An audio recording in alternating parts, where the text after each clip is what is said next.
I thought that I'd try out some new material, because I'm currently putting together a collection, and the first poem I read is actually, I had a meeting today about making my poems better and stuff like that, and it's actually probably needs a bit of work, but hopefully you'll like it as it is anyway.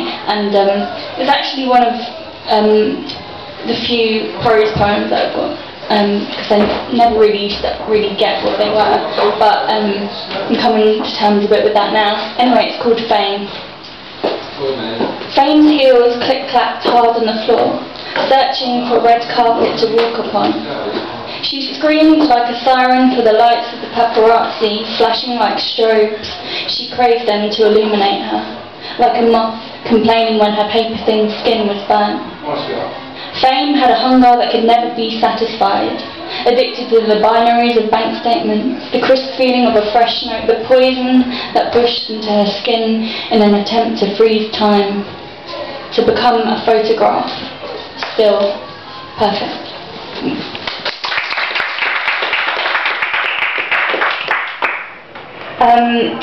This next poem that I'm going to do was inspired sort of by different things, but basically, as well as Russell and Andy, who you saw earlier, I took part in this thing called Shake the Dust, which, if you haven't heard about it, which is probably likely,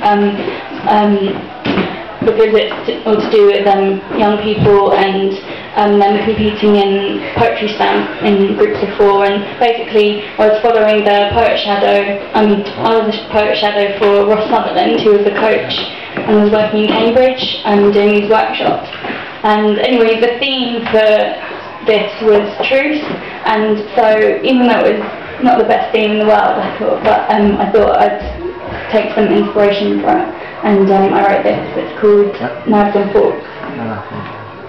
We lie separated, my back turned away from your sharp edge, but your shine still so bright, reflected in another's light impossible to ignore. We clatter against each other like banging heads together. You are so rigid and ungiving, but I force you to work with me. And others, they bite the hand that feeds, but you and me are incomplete without the beat of metal that sounds when we're together. Our steel is stainless, and at the end of the day we lay with soap suds wrapped around our skin like blankets.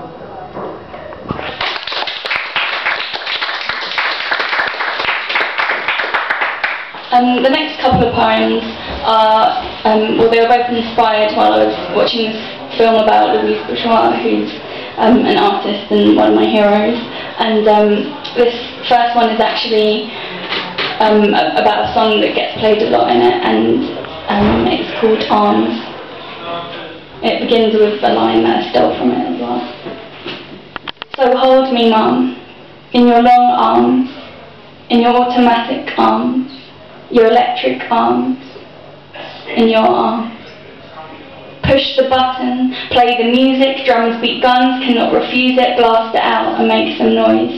Back home you support the boys and the girls who live to kill since they were drawn, hey, it's free will, from the pages of Cosmo onto the TV ad campaign that shows a female soldier can even out the game. Push the button, attack your own nation's pride, your mother's home, and you're a hero, not a killer. Support the country like a pillar, mass destruction, mind control missiles, a responsible machine. Minimise the mess, get this bloody front line clean.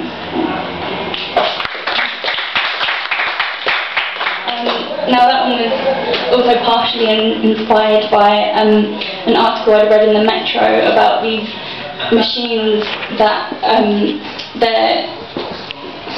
they work by thought control, which seemed like, well, basically in the article it was debating about who would be responsible for the death of someone. Would it be the person or would it be the machine? And I just, that it was all about that, and I thought it was kind of like a really kind of futuristic kind of way of things working, and not in a kind of cool way either. But This next one kind of touches upon more of the themes that Louise Bourgeois actually deals with in her work, and it's called The Hourglass.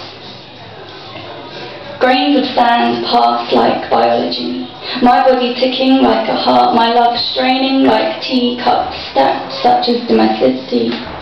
A routine ready to be broken, mirrors reflecting misfortune at the roll of the die, longing for the Sky Plus rewind. Craig David, tracksuit fashion and yo-yo, something missing like a penny, down the side of the sofa, sold at a car boot, burned at a bonfire, fireworks and candy floss melt away, afraid of nothing now. Fill my stomach with a hot dog, onion, ketchup, that strong smell, that bright red.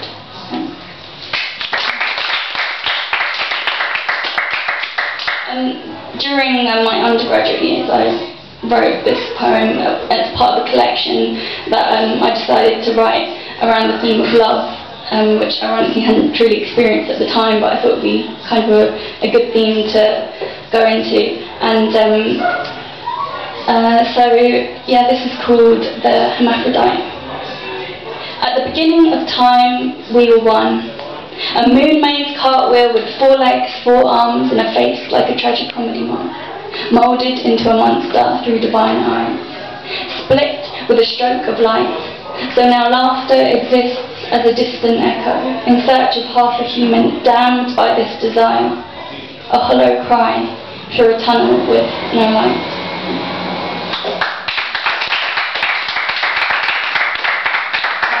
So I'm just going to do a couple more poems, and they're both, on that note, dedicated to my boyfriend, Matt, and they're obviously about love, but yeah, the first kind of time that I've written about it in that kind of cheesy way, that kind of way that when you're single you probably hate to hear about, but anyway, I'm going to take advantage of it. So this one is called Our First Christmas.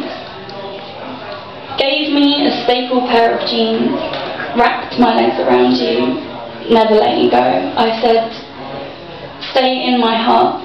As I gave the key cut only for you, and you turned me around like an hourglass. Shook me like a snow globe, made me smile like the pictures you paint. You said, I always will. And my heart pounded, half in fear, but half in the certainty of my 2 times tables, of English rain in every season, of the movement of our hands. I hold the shape of your heart in my head as you cut my breast, your mind at rest.